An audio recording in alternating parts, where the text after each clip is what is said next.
అందరికీ నమస్కారం అండి. Welcome back to my channel. Varalakshmi అంటే వరాలిచ్చే లక్ష్మీదేవి. ఈ ఆగస్ట్ 16న మనకి వరలక్ష్మి వ్రతం పడింది. ప్రతి సంవత్సరం శ్రావణ మాసంలో పౌర్ణమి ముందు వచ్చే శుక్రవారం రోజు మనం వరలక్ష్మి వ్రతం చేసుకుంటాము. ఈ రోజు గనుక మనం వరలక్ష్మి అమ్మవారికి పూజ చేస్తే మనం అష్టలక్ష్ములకి పూజ చేసినంత ఫలితం దక్కుతుందని అంటారు. ఆనందం, ఆరోగ్యం అలాగే ఐశ్వర్యాన్ని అమ్మవారు ప్రసాదిస్తారు. ఈ వీడియోలో నేను వరలక్ష్మి అమ్మవారికి పూజ ఎలా చేయాలి, అలాగే ఆ రోజు మనం ఎలాంటి నియమాలు పాటించాలి అనేది కూడా చెప్తాను. కాబట్టి ఫుల్ ఇన్ఫర్మేషన్ కోసం వీడియోని ఎండింగ్ వరకు తప్పకుండా చూడండి. కలశం ఆచారం ఉన్నవాళ్ళు అలాగే లేనివారు కూడా ఇలాగే పూజ చేసుకోవాలి. కాకపోతే ఆచారం లేనివారు కలశం ఒక్కటి పెట్టుకోరు, అంతే తేడా. పూజ ప్రారంభించే ముందే మీరు మొత్తం వంట పని అంతా చూసేసుకోండి. ఫస్ట్ అయితే మీరు ఎన్ని ప్రసాదాలు పెడుతున్నారో అవన్నీ ప్రిపేర్ చేసేసి రెడీగా పెట్టుకోండి. అలాగే పూజకు కావాల్సినవన్నీ కూడా ముందు రోజు ఒక లిస్ట్ రాసుకొని పెట్టుకొని అవన్నీ కూడా ఒక దగ్గర పూజ చేసే ముందే మీ పూజ గది దగ్గర లేదంటే మీరు బయట ఎక్కడైతే పీఠం ఏర్పాటు చేసుకుంటున్నారో అక్కడ అవన్నీ రెడీగా పెట్టుకోండి. మాటికి పూజ మధ్యలో లెగకూడదు. అలాగే అమ్మవారికి పూజ చేసే ముందు మీరు ఇంట్లో నిత్య పూజ అలాగే తులసి కోట దగ్గర కూడా ఖచ్చితంగా దీపాన్ని పెట్టుకోవాలి. ఈ వీడియోలో చూపిస్తున్న విగ్రహాన్ని నేను బయట తీసుకున్నాను. అయితే చాలామంది ఒక చెంబు మీద ఇంకో చెంబు పెట్టి దానికి శారీ డ్రేప్ చేస్తారు కదా. మీకు అలా కనుక వచ్చినట్టయితే ఖచ్చితంగా మీరు అలా చేసుకోండి. నాకు శారీ డ్రేప్ చేయడం సరిగ్గా రాదు కాబట్టి నేను డైరెక్ట్గా విగ్రహాన్ని తీసుకుంటున్నాను. అలాగే విగ్రహం ఖచ్చితంగా పెట్టాలా అనేం లేదు, అదే అమ్మవారి బొమ్మ ఖచ్చితంగా పెట్టాలనేం లేదు. మీరు కావాలనుకుంటే పెట్టుకోవచ్చు, లేదంటే లేదు. ఎలా అయినా మనం పూజని కలశంకి కానీ లేదంటే అమ్మవారి ఫోటో ఫ్రేమ్కి కానీ చేస్తాం కాబట్టి ఆ బొమ్మ అయితే కంపల్సరీ కాదు. కాకపోతే మీకు కలశం పెట్టుకునే ఆచారం లేకపోతే మీరు అమ్మవారి ఫోటోని అలాగే ఒక చిన్న విగ్రహం కనుక మీ దగ్గర ఉంటే పూజ చేసుకోవడానికి ఒకటి పెట్టుకోండి. లక్ష్మీదేవిది కానీ లలిత అమ్మవారిది కానీ ఎవరిదైనా సరే మీరు పెట్టుకోవచ్చు. వీలైనంత వరకు లక్ష్మీదేవిది పెట్టండి. అమ్మవారికి శుభ్రంగా ఉండడం అలాగే మంచి సువాసన వస్తే చాలా ఇష్టం అనమాట. కాబట్టి అమ్మవారికి మంచి సువాసన వచ్చే పువ్వులతోటి అలంకరించండి. అమ్మవారిని ఎంత అందంగా అయితే మనం అలంకరిస్తామో అంతే అందంగా మనం కూడా అలంకరించుకోవాలి. మీరు ఖచ్చితంగా గోరింటాకు పెట్టుకునేలాగా చూడండి. గోరింటాకు పెట్టుకొని నిండుగా చేతులు ఎర్రగా పండిన చేతులతోటి పూజ చేయడం చాలా మంచిది. మీరు అమ్మవారి బొమ్మను పెట్టుకున్నా లేదంటే అమ్మవారి ఫోటో ఫ్రేమ్ ఏదైతే పెడతారో మీరు మీ దగ్గర ఉన్న బంగారు ఆభరణాలు ఏవైనా సరే అమ్మవారికి వేయొచ్చు. అలాగే కలశానికి కూడా మీరు ఏమైనా బంగారం వేయాలనుకుంటే వేసుకోవచ్చు. ఇదే రోజున ఏకాదశి పడడం కూడా విశేషం. మనం అమ్మవారితో పాటు విష్ణుమూర్తి రూపంలో ఎవరికైనా సరే ఈరోజు పూజ చేయడం చాలా మంచిది. ఏకాదశి పడినా పడకపోయినా మనం లక్ష్మీదేవికి పూజ చేసేటప్పుడు విష్ణుమూర్తికి పూజ చేస్తే చాలా మంచి ఫలితాలు వస్తాయి. అమ్మవారికి విష్ణుమూర్తికి పూజ చేస్తే చాలా ఇష్టం. ఎక్కడైతే విష్ణుమూర్తి పూజ చేస్తారో అక్కడ అమ్మవారు కొలువై ఉంటారు. మీ దగ్గర వెంకటేశ్వర స్వామి లేదంటే కృష్ణుడిది లేదా విష్ణుమూర్తి విగ్రహాలు కానీ లేదంటే ఫోటో ఫ్రేమ్స్ కానీ ఉంటే ఖచ్చితంగా పూజలో పెట్టుకొని పూజ చేయండి. నా దగ్గర లక్ష్మీదేవి అమ్మవారి విగ్రహం ఉంది. అమ్మవారి విగ్రహానికి నేను ఇలా యాలకుల దండ వేశాను. అమ్మవారికి మంచి సువాసన వస్తే ఇష్టం అన్నాను కదా. యాలకుల స్మెల్ అంటే అమ్మవారికి చాలా ఇష్టం. మంచి ప్లెజెంట్ స్మెల్ వస్తుంది కాబట్టి నేను ఇలా యాలకుల దండని వేసుకున్నాను. ఇప్పుడు వీడియోలో చూపిస్తున్న ఉర్లీ బౌల్ నేను తయారు చేశాను. ఇలా అమ్మవారికి ఉర్లీ బౌల్లో నీళ్ళు వేసి మంచి సువాసన వచ్చే అత్తర్లు అవన్నీ కూడా జల్లి నేను ఇలా రోజ్ పెటల్స్ అవి వేసాను. మంచి సువాసన వస్తుంది. ఈ ఉర్లీ బౌల్ ఎలా తయారు చేయాలనేది నేను ఆల్రెడీ ఒక వీడియో చేసి పెట్టాను. మీకు ఇంట్రెస్ట్ ఉంటే కనుక నా ఛానల్ ఓపెన్ చేస్తే మీకు ఆ వీడియో కనిపిస్తుంది. కలశం పెట్టినప్పుడు మనం ఒక రాగి లేదా ఇత్తడి లేదా వెండి ప్లేట్లో ఇలా బియ్యం నిండుగా వేసుకొని ముగ్గు పెట్టుకోవాలి. నా దగ్గర ఇలా చిన్న వెండి ప్లేట్ ఉంది. అయితే రాగి ప్లేట్స్ ఉన్నాయి కానీ చాలా పెద్దవి. నా దగ్గర పీట మీద అంత స్పేస్ లేదు కాబట్టి నేను ఒక చిన్న ప్లేట్ తీసుకొని ఈ కలశాన్ని పెట్టుకుంటున్నాను. మీ దగ్గర ఎక్కువ స్పేస్ ఉంటే కనుక కొంచెం పెద్ద ప్లేట్ తీసుకొని నిండుగా బియ్యాన్ని వేసి మంచి ముగ్గు పెట్టుకొని ఇలా పెట్టుకోవాలి. కలశానికి పసుపు లేదా గంధం అలాగే కుంకుమలతో బొట్టు పెట్టుకోవాలి. ఈ కలశంలో ఏమేమి వేసుకోవాలి అలాగే ఎలా పెట్టుకోవాలి అనేది నేను కంప్లీట్ డీటెయిల్స్తో ఒక వీడియో పెడతాను. ఎందుకంటే మొత్తం అంతా ఈ వీడియోలో ఎక్స్ప్లెయిన్ చేస్తే చాలా లెంతీ అయిపోతుంది. కలశం కోసం చాలా డౌట్స్ ఉంటాయి, చాలా విషయాలు ఉంటాయి కాబట్టి అవన్నీ కూడా నేను సపరేట్గా ఒక వీడియోలో చెప్తాను. అలాగే ఇందాకే చెప్పాను కదా, కలశం ఆచారం లేని వారు కూడా కలశాన్ని పెట్టుకోవచ్చు. ఒకవేళ మీకు ఆచారం లేదు కానీ పెట్టుకోవచ్చో లేదో అని ఆలోచిస్తున్నట్టయితే కనుక అస్సలు ఆలోచించకండి. మనం పూజల్లో ఏదైనా సరే, ఎలాంటి కల్చర్నైనా సరే మనం ఫాలో అవ్వచ్చు. ఏదైనా సరే మనం అమ్మవారికి పూజ చేయడమే కాబట్టి ఎలాంటి తప్పు లేదు. మీకు ఆచారం లేకపోయినా సరే మీరు పెట్టుకోవచ్చు. అలాగే కలశంలో మామిడాకులు పెట్టుకోవాలి. జనరల్గా నా దగ్గర మామిడాకులు లేవు కాబట్టి నేను తమలపాకులు పెడుతున్నాను. మీ దగ్గర మామిడాకులు ఉంటే కనుక మామిడాకుల్ని పెట్టుకోండి. కొబ్బరికాయకి శుభ్రంగా పసుపు రాసుకొని కుంకుమతో అందంగా బొట్టు పెట్టాలి. ఎందుకంటే మనం కలశాన్ని అమ్మవారిగా ఇక్కడ పూజ చేస్తున్నాం కాబట్టి కలశానికి అందంగా డెకరేట్ చేయండి. నేను ఇలా కళ్యాణ తిలకంలో పెట్టాను. మీరు కావాలంటే ఇంకా అందంగా కూడా అలంకరించుకోవచ్చు. మీరు ఈ కలశానికి మీ దగ్గర బంగారు ఆభరణాలు ఏమైనా ఉంటే పెట్టుకోవచ్చు. అలాగే ఈ కొబ్బరికాయ పెట్టిన తర్వాత మనం బ్లౌజ్ పీస్, బ్యాంగిల్స్ అవి కూడా పెడతాం కదా. అయితే ఈ బ్లౌజ్ పీసు అలాగే గాజులు ఏ కలర్ పెట్టాలనే డౌట్ చాలామందికి ఉంటుంది. మీరు ఎప్పుడు ఏ కలర్ అయితే పెడతారో మీరు అదే పెట్టవచ్చు. మేము జనరల్గా గ్రీనే పెడతాము కాబట్టి నేనైతే గ్రీన్ తీసుకొని పెడుతున్నాను. చాలామంది రెడ్, గ్రీన్ లేదా ఎల్లో కూడా పెడతారు. నేను ఆల్రెడీ చెప్పాను కదా, ఈరోజు ఏకాదశి కూడా పడింది కాబట్టి నేను ఇలా వెంకటేశ్వర స్వామి చిన్న విగ్రహం ఉంటే అది పెట్టుకొని పూజ చేసుకోవడానికి పెట్టుకున్నాను.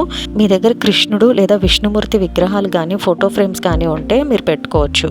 అలాగే ఈరోజు పసుపు గణపతిని చేసి పెట్టుకోండి. మీ దగ్గర విగ్రహాలు ఉన్నా సరే పెట్టుకోవద్దు.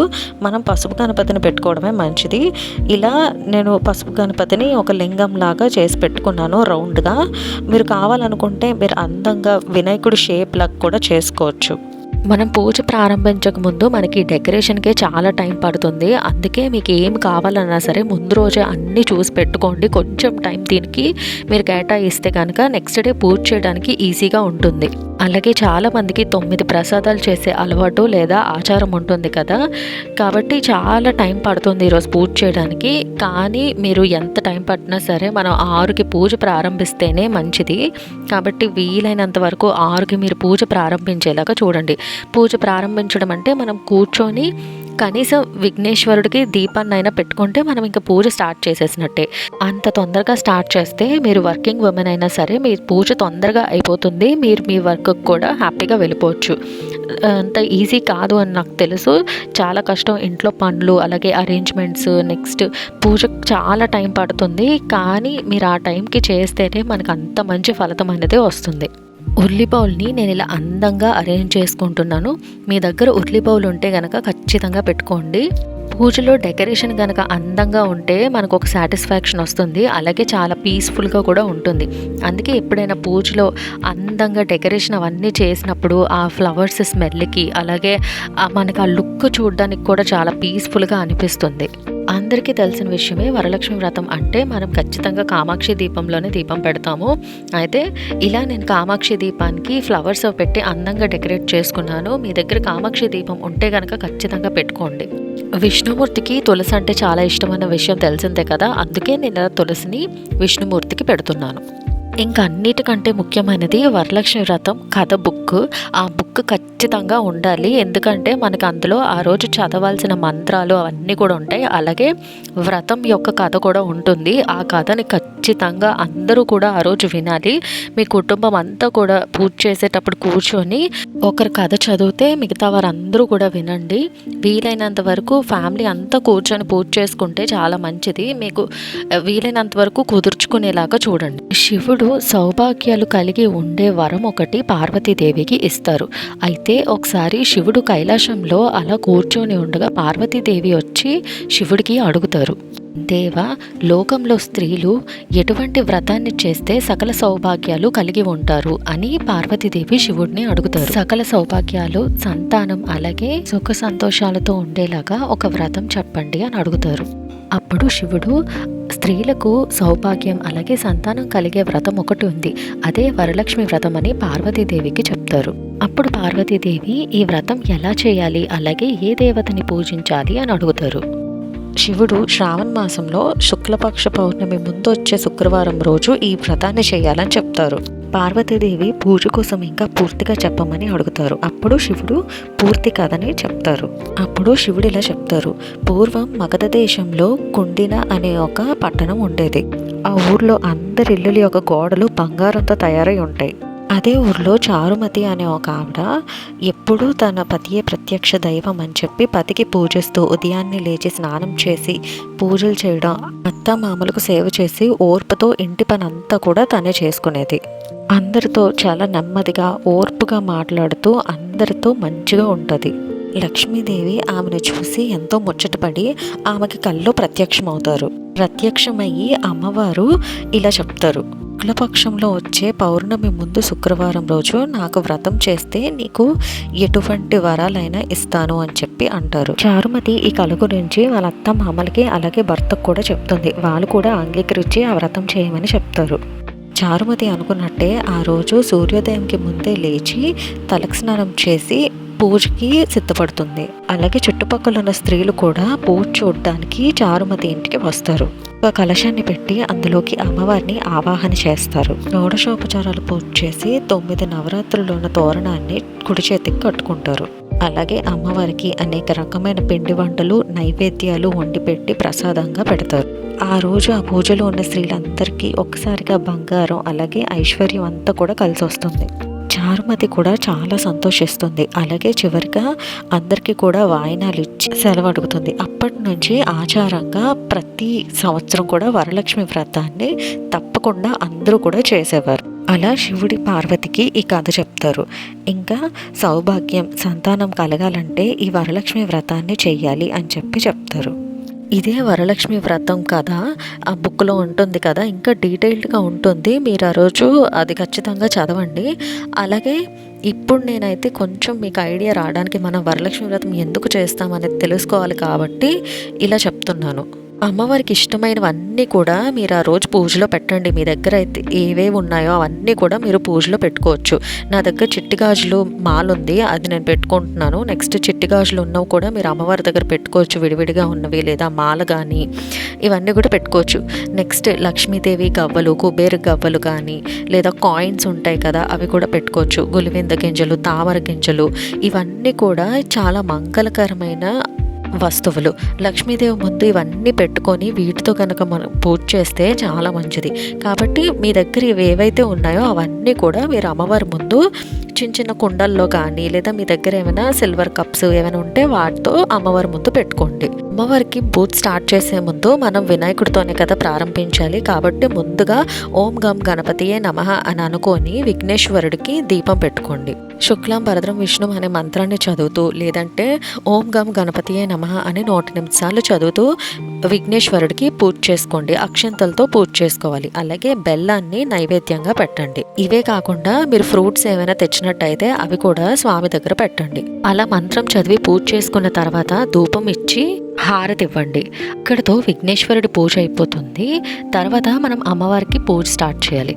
పూజ స్టార్ట్ చేసే ముందు మనం ఆచమనం తీసుకోవాలి. నేను ఆచమనం చేసినప్పుడు వీడియో తీయడం మర్చిపోయాను. అయితే ఇది చాలా సింపుల్, బుక్లో కూడా ఉంటుంది. 3 మంత్రాలు ఉంటాయి. అవి చదువుతూ మనం చేతిలో కొంచెం కొంచెంగా నీళ్ళు వేసుకొని తాగుతూ ఉండాలి. ఓం కేశవాయ స్వాహ, ఓం నారాయణాయ స్వాహ, ఓం మాధవాయ స్వాహ అని చెప్పి నీళ్ళు తాగాలి. తర్వాత ఓం గోవిందాయ నమః అని చెప్పి నీళ్ళు వదిలేయాలి కిందకి. మగవాళ్ళు అయితే కనుక స్వాహ బదులు నమః అని అనాలి. ఆచమనం చేసుకున్న తర్వాత మీరు దీపాలు ఎన్నైతే పెట్టారో అవన్నీ కూడా వెలిగించుకోండి.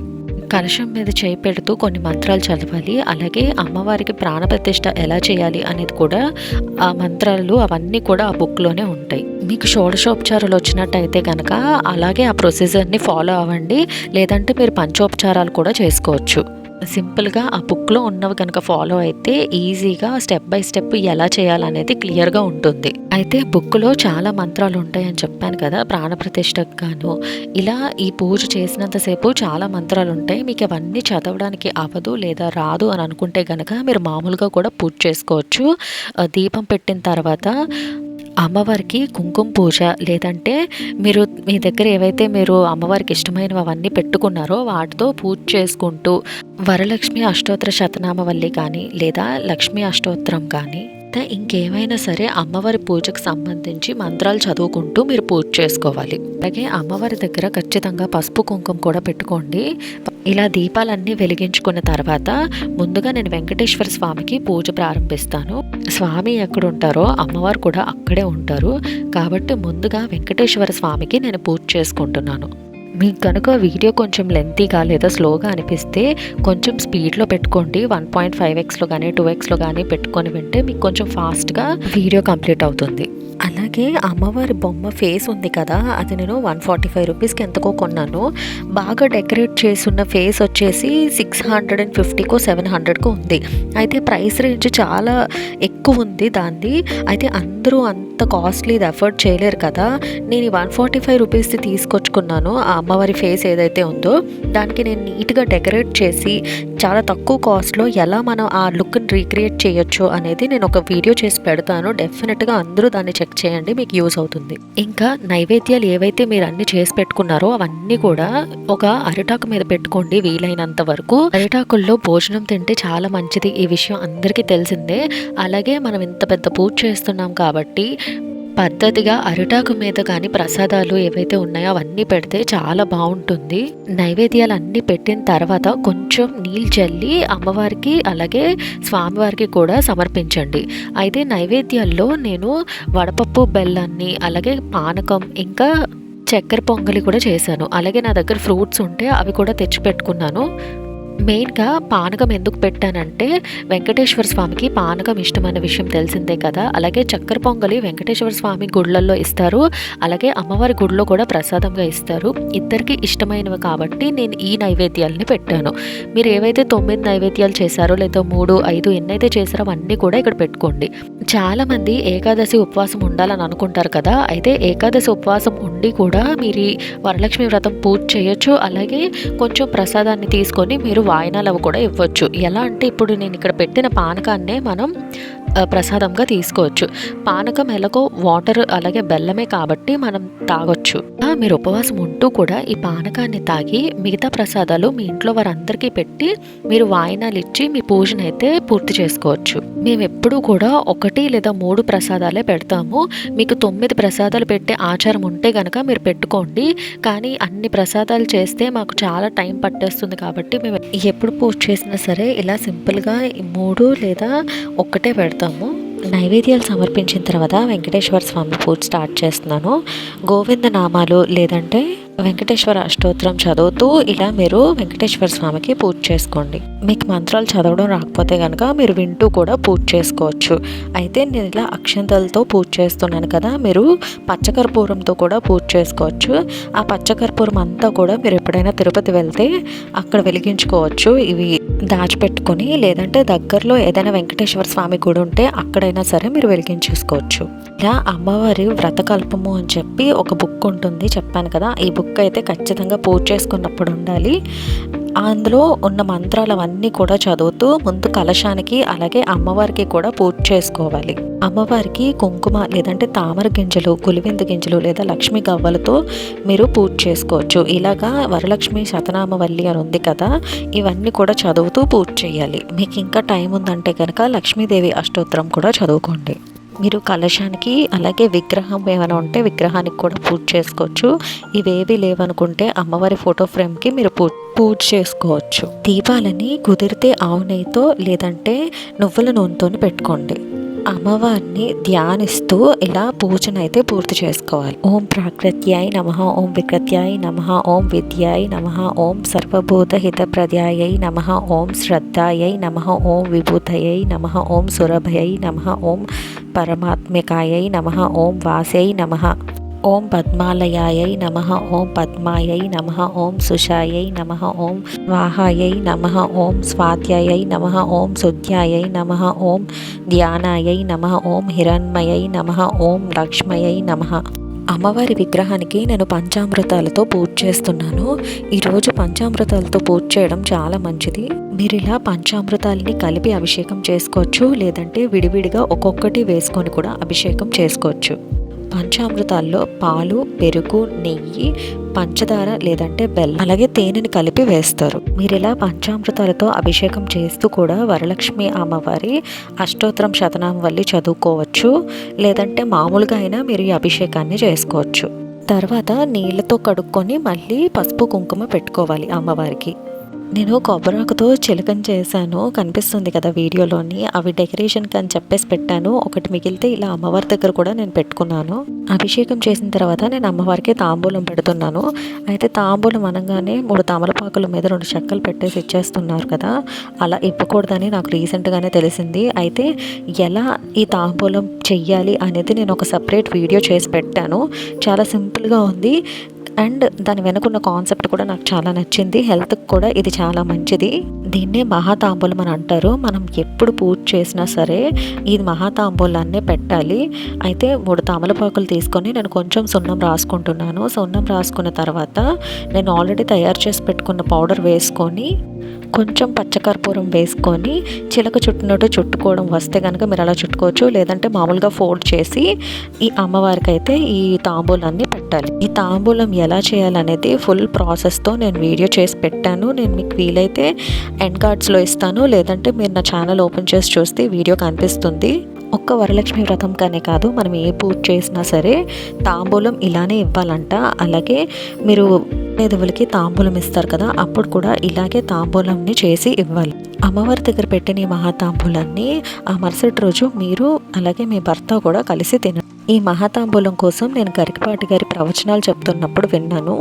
చెక్కలు ఒకవేళ మనమే కనుక తింటే అవి ఎంత హార్డ్గా ఉంటాయి, అంత గట్టివి మనం కొరుక్కొని తినడం ఎంత కష్టమో అమ్మవారికి కూడా అంతే కష్టం. కాబట్టి చెక్కలు అలాగే కొన్ని సుగంధ ద్రవ్యాలు ఏవైతే అమ్మవారికి ఇష్టమో వాటన్నిటిని కూడా చక్కగా ఒక పొడిలా చేసుకొని అమ్మవారికి తాంబూలం చేసి పెట్టాలని చెప్పి గరికపాటి గారు అంటే అప్పటి నుంచి నేను ఇలానే చేయాలని చెప్పి ఫిక్స్ అయ్యాను.